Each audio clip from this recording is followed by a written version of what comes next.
नमस्कार मंडळी आणि जय शिवराय. तर आज आहे 6 जून म्हणजे शिवराज्याभिषेक दिन. तर आपल्याला आपल्या कुटुंबाला शिवराज्याभिषेक दिनाच्या हार्दिक हार्दिक शुभेच्छा.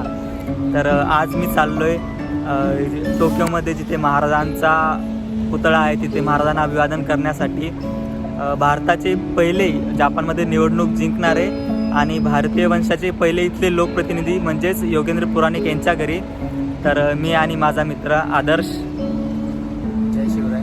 जय शिवराय, तर आम्ही दोघे चाललो आहे आता महाराजांना अभिवादन करण्यासाठी. तर व्हिडिओ पूर्ण बघा.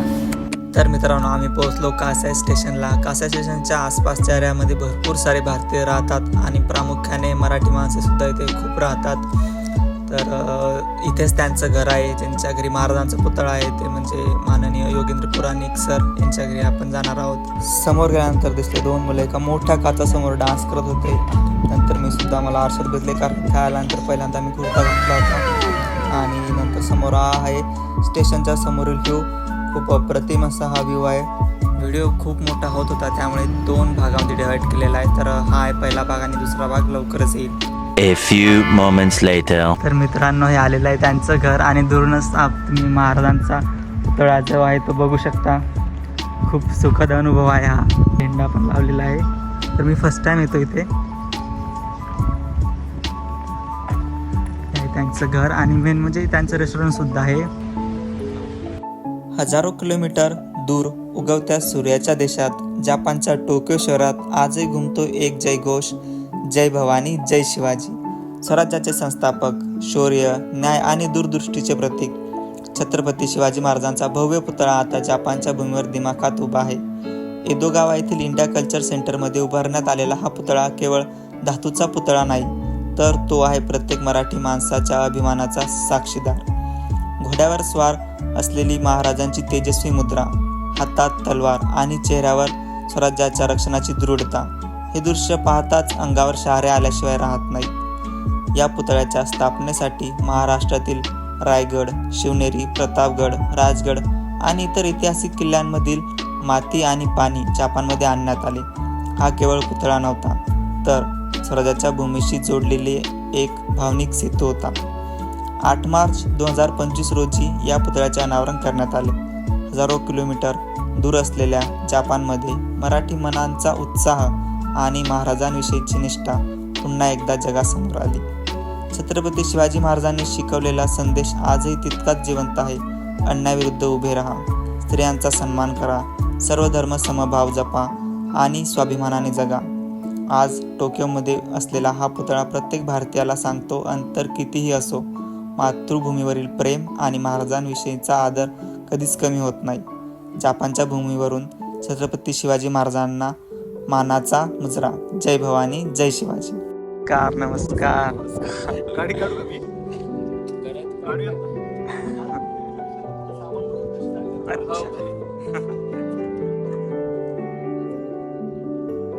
गाडी काढता येते.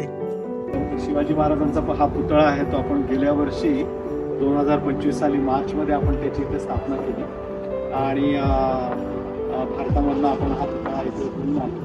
तर खूप सारे भारतीय पण आणि जपानी पण पुतळा पाहायला येतात. जपानमध्ये राहणारे भारतीय पण येतात, जपानच्या बाहेरनं आलेले भारतीय पण बघायला येतात, पर्यटक सुद्धा बघायला येतात. त्यामुळे त्याचा एक फारच आनंद वाटतो आणि अभिमानही वाटतो. बरोबर आहे, की लोकांना इथे आल्यानंतर मी पाहतो ना की त्यांचे चेहरे फार आनंदी असतात. तर ती एक आपल्याला एक महाराजांकडनं ती प्रेरणा मिळते. पूर्वीचं एक छोटंसंच गाव आहे, तर तिथनं मी आलो, मग पुण्यामध्ये शिक्षण झालं आणि मग जपानमध्ये आलो. मग जपानमध्ये सर्वात प्रथम मी इथे भारतीय वंशाचा पहिला आमदार झालो. त्यानंतर मग मी काही काळ आमदारकी सोडली आणि मी जपानी म्हणजे आपल्याकडे जसं IASच्या परीक्षा असतात तसं मी IASची परीक्षा दिली आणि मी इथं सनदी अधिकारी झालो आणि मग सरकारमध्ये मी 4 वर्ष आता काम करत आहे. तर त्या दृष्टीने म्हणजे असं आहे की म्हणजे आता मला तरी असं वाटतं की माझं थोडंसं नशीब चांगलं आहे. माझ्या आयुष्यामध्ये ह्या गोष्टी घडतायत आणि आणि ह्या गोष्टींकडनं जर का लोकांना काही प्रेरणा देता आली, आता तुम्ही आहात किंवा आता व्हिडिओ घेताय ते आहेत, तुम्ही पण आता बुलढाण्यातनं आलेले आहात, तुम्ही गावातनंच आलेला असणार, आता तुम्ही आज इथपर्यंत येऊन पोहोचलात, तर आपल्या ह्या सगळ्या आपल्या ज्या चांगल्या गोष्टी आहेत त्या लोकांपर्यंत पोहोचल्या तर त्यांना एक चांगली प्रेरणा मिळेल जपानलाच जायचं असं नाही. मेहनत केली की त्याचं काहीतरी फळ मिळेल. ही गोष्ट आपल्याला फक्त लोकांपर्यंत पोहोचवता आली पाहिजे. आणि महत्वाचं म्हणजे माझं लहानपणापासून जपान बद्दल तर कुतूहल होतच, पण एक 7 वर्षापूर्वी सरांची मी मुलाखत बघितली होती आपल्या जी 24 तासला हा. ते 24 तासला. तेव्हापासून असं वाटलं या आपला जवळचा माणूस किंवा आपला माणूस जर जपानमध्ये जाऊ शकतो, काहीतरी करू शकतो, तर आपण सुद्धा येऊ शकतो. आणि त्यांच्यापासून खूप प्रेरणा घेतलेली आहे मी. तर खूप आभार तुमचे. नक्कीच नाही आभार. तुम्ही पण अशी सगळ्यांपर्यंत माहिती पोहोचवा. नक्की. आणि ही जी एक साखळी तयार होणार आहे की माझ्यापासून तुमच्यापर्यंत, तुमच्यापासून अजून पुढच्यांपर्यंत, तर ते साखळी आपण जोडत जाऊयात आणि आपल्या देशाला नक्कीच महान करूया. हो. छत्रपती शिवाजी महाराज की जय.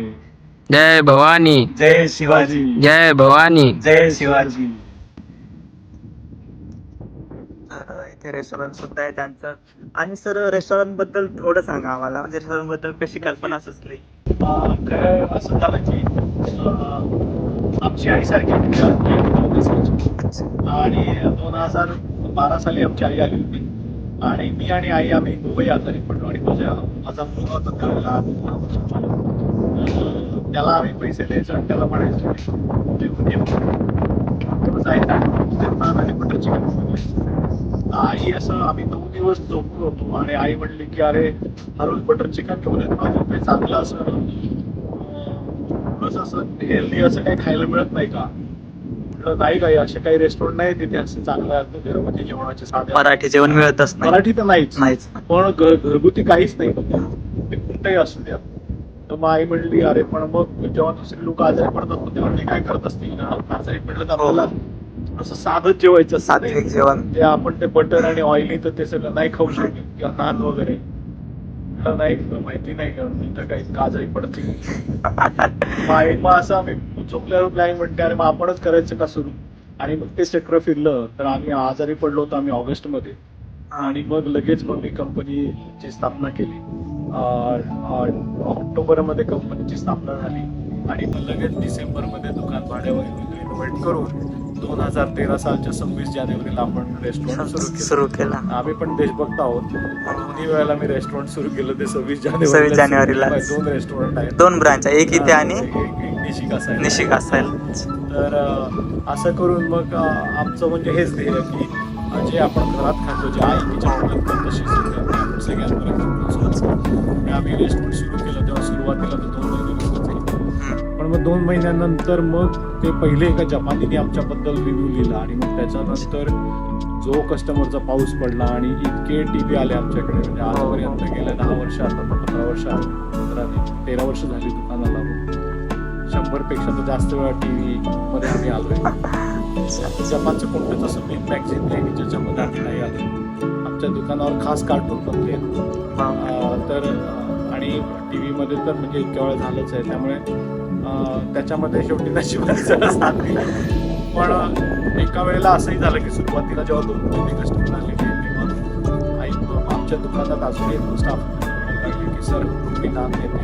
म्हणलं नाही, आपण दुकान कशाकरता सुरू केलं, पैसे कमवण्याकरता नाही, पैसे कमवते आपल्याकडे. नान कुठेही मिळतात नान. त्यामुळे आपण स्वस्त जेवण, स्वस्त नाही स्वस्त हेल्दी जेवण देण्याकरता, हेल्दी जेवण आपण स्वस्तातच दिलं देण्याकरता आपण ते उघडलंय. पण आम्ही जी तग धरली ना ती त्याची फलप्राप्ती झाली. आणि मग नंतर जो पाऊस पडला कस्टमरचा तो इतका पडला की 2-4 वर्षानंतर असं झालं की 2016 साली आमच्या धपाकन पडली काम.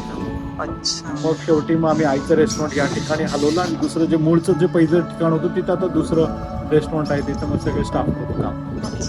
ते आता इथे शांतपणे चालतं. इथे मग पोळ्या वगैरे आपलं मराठी जेवण पूर्ण मिळते. मराठी जेवण इकडे आहेत, तिकडे आपण हाताळीचं पाणीपुरी, भेलपुरी, मसाला इडली ते सगळं तिकडच्या त्यामुळे अशाही गोष्टी प्रयत्न करून बघायला काय हरकत नाहीये. आपण जे आपल्यामध्ये उद्योजकता आहे ती उद्योजकता आपण त्याचा कुठेतरी जरा त्याच्याशी थोडंसं काय म्हणता येईल की करून पाहणं असं त्याची गरज आहे. तर लोकांनी जरूर प्रयत्न करावा. पण धंदा करताना मी फक्त लोकांना एक सांगेन की काहीतरी करायचंय म्हणून नाही करायचं. नक्की मार्केटमध्ये काय नीड आहे, काय मिळत नाही आणि जे लोकांना आपण देऊ शकतो, ह्या गोष्टींचा विचार करणं खूप गरजेचं आहे. आणि तुम्ही जर का काहीतरी नवीन काहीतरी लोकांपर्यंत पोहोचवलं आणि ते जर का चांगलं असेल तर लोक नक्कीच त्याला हे दाद प्रतिसाद देतात, त्याला प्रतिसाद देतात. आणि त्यामुळे धंदा सुरू करायच्या अगोदर पहिले त्या गोष्टींचा विचार करावा की आपण नक्की काय करावं. हो हो तर आणि मग थोडंसं बारकाईने त्याच्याकडे लक्ष दिलं, थोडीशी मेहनत घेतली की मग सफलता नक्कीच मिळते. Yes. बरं चला सर, धन्यवाद. आणि रेस्टॉरंट दाखवा तुमचं आता. Yes, या. इकडनं हो. आणि इकडे आपला तिरंगा आहे. ह्या आहेत सरांच्या आई.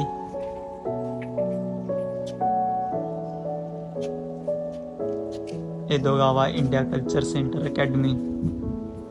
चला आपण जाऊयात आता आतमध्ये. तर आता बघूयात आपण आतमध्ये कसं आहे रेस्टॉरंट.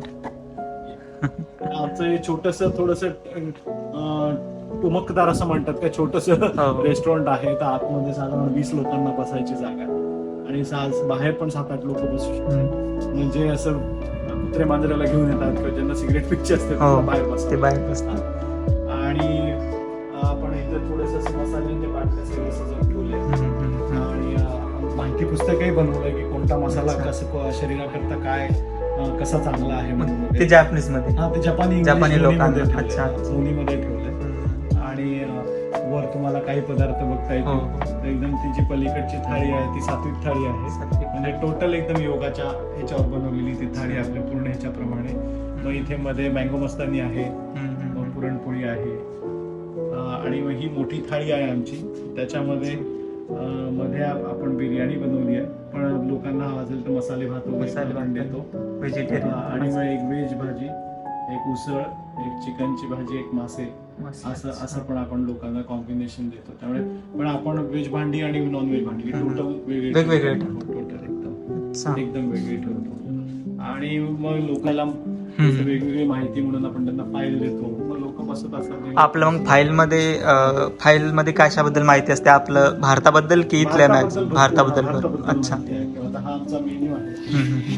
तर हा मेन्यू जर का तुम्ही बघितला तर हे इकडे सगळ्या नॉर्मल थाळ आहेत. मग त्याच्यानंतर हे पावभाजी आहे. हा, किंवा आता पुढे गेल्यावर हे सगळे साबुदाण्याचे प्रकार आहेत. हो हो. साबुदाणा खिचडी, साबुदाणा वडा, साबुदाणा चकली वगैरे वगैरे. मग त्याच्यानंतर मिसळ, पोहे, अंडा भुर्जी, हे काय म्हणतात पावभाजी, दही पोहे, थालपीठ, भाकरी, आणि अजून पुढे गेल्यावर भजी, शिरा, उपमा.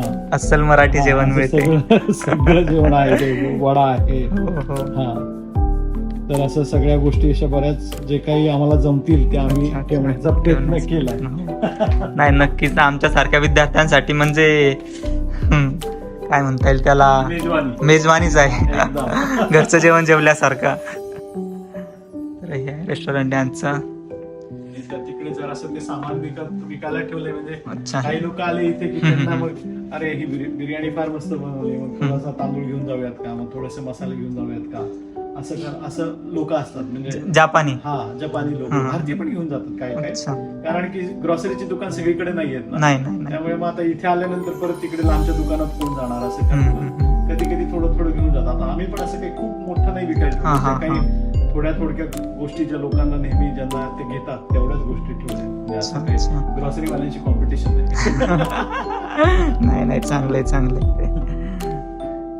म्हणजे मूळ हेतू सर्वांना पौष्टिक जेवण मिळालं पाहिजे.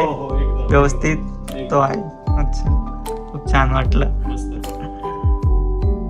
व्हिडिओ आवडल्यास लाईक, शेअर, कमेंट नक्की करा. आणि पुढील भाग सुद्धा नक्की बघा. पुढील भाग लवकरच अपलोड करण्यात येईल. आणि व्हिडिओ बघितल्याबद्दल मनापासून आभार.